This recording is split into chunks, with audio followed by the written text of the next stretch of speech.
អត្តបទផ្សេង បាទសូមចូលទៅអត្តបទមួយទៀតពីខាងខេត្តតាកែវបាទពីខាងខេត្តតាកែវបាទ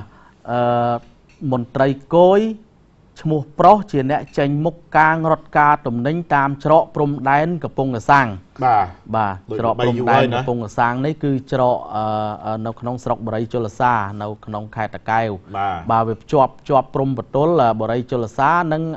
អង្គរបរិយបាទសំទុះវាជាប់ព្រំបន្ទល់គ្នាបាទប៉ុន្តែច្រកកំពង់កសាំងនេះជាច្រកច្រកចេញចូលទំនិញមួយដ៏សំខាន់ដែរនៅក្នុងខេត្តតាកែវបន្ទាប់ពីច្រកភ្នំដិនបាទពីច្រកហ្នឹងមានថ្មសមានចំពោះបាទថ្មសហ្នឹងអត់ទាន់ដល់កំពង់កសាំងទេបងថ្មសនេះនៅក្នុងស្រុកបរិយជលសានៅចំកន្លែងចំណុចមួយដូចកំពង់ផែមួយតូចណាសម្រាប់ចេញចូលទំនិញដែរប៉ុន្តែអាចច្រកកំពង់កសាំងនេះគឺច្រកនៅជាប់នឹងព្រំដែនវៀតណាមនៅជាប់ព្រំបន្ទល់នឹងទឹកដីវៀតណាមនឹងតែម្ដងចំណុចនេះជាចំណុចដែលចរាចរណ៍ទំនិញសពប្រភេទគ្រប់បែបយ៉ាងតាំងពីអត់ក្បឿងអីនៅតាមនឹងទាំងអស់បាទតាមច្រកទាំងអស់និយាយចំចឹងគ្រប់បាទតាមច្រកទាំងអស់លោកប្រុសនឹងគ្រប់ទឹកហ្មងបាទនៅកន្លែងហ្នឹងគឺមានលក្ខណៈក្រឹកក្រែងខ្លាំងណាស់ហើយកំពង់កសាំងនេះច្រកកំពង់កសាំងនេះគឺស្ថិតនៅក្នុងស្រុកអង្គរបរិយខេត្តតាកែវបាទគូទាំងអីនេះបាទហើយទំនិញហ្នឹងមានទំនិញពីកម្ពុជានាំទៅវៀតណាមដូចជាស្រូវអេតចាយខោអាវទៅជុះនិងមានទំនិញផ្សេងទៀតអាហ្នឹងកម្ពុជាយើងនាំទៅណា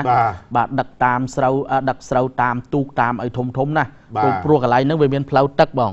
វាមានផ្លូវទឹកចូលទៅនឹងច្រកហ្នឹងបាទហើយដល់ពេលពីវៀតណាមមកកម្ពុជាវិញនាំឥតឡើងមកគ្រឿងសំណង់គ្រឿងឧបភោគបរិភោគរួមទាំងទំនិញផ្សេងទៀត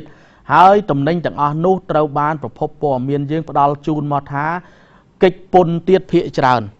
បាទมันមានការបង់ពន្ធជូនរដ្ឋទេឬក៏មានការបង់ពន្ធចំនួនមួយតិចតួចឧទាហរណ៍ថា100%អញ្ចឹងគាត់បង់ប្រហែលជា 40% ទេគាត់ទុក 60% រួចពន្ធវាអញ្ចេះបាទហើយក្រុមឈ្មួញហ្នឹងបានប្រហើបថាឈ្មោះដែលអ្នករត់ពន្ធហ្នឹងគឺឈ្មោះប្រុសបាទមន្ត្រីគយទៀតអ្នកកាងឲ្យចេញមុខរត់ការសពបែបយ៉ាងណាឈ្មោះប្រុសនេះទទួលបានប្រាក់ចំណូលសឹងខ្លាយជាអុកញ៉ាទៅហើយបាទព្រោះគាត់ធ្វើនឹងមិនតិចឆ្នាំទេបងរាប់ឆ្នាំមកហើយដោះស្លែមកហើយបាទគាត់មានតម្កល់នៅខាងលើចូលហ្នឹងមើលទៅបាទហើយច្រកនេះដែរគឺចូលមកបើថាឡានត្រូវបង់ក្បាលឡានទូកបង់ក្បាលទូកបង់ឲ្យគយបាទបង់ហ្នឹងបង់អត់មានវិក័យប័ត្រទេហើយគយនេះគឺនៅកំពង់កសាំងនេះមួយឡើងមកដល់ទីរួមខេត្តហើយមានមួយទៀតបាទមានគយមួយទៀតនៅម្ដុំអូចបក់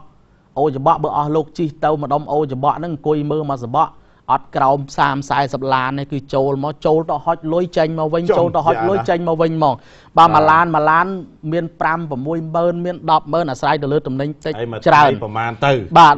ហើយនេះមិនមែនចូលទៅបង់ពន្ធទេបងណាអត់ចូលបង់ពន្ធទេចូលទៅហុចឲ្យចេញមកវិញអត់មានកដាស្នាមទេតាមយើងដឹងពីអ្នកដែលជាឈ្មួញណាបងបាទមួយទៀតគឺ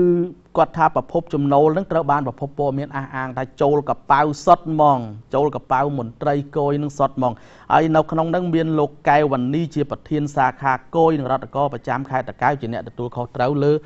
ការងារគយហ្នឹងបាទគាត់ជាប្រធានគយនៅហ្នឹង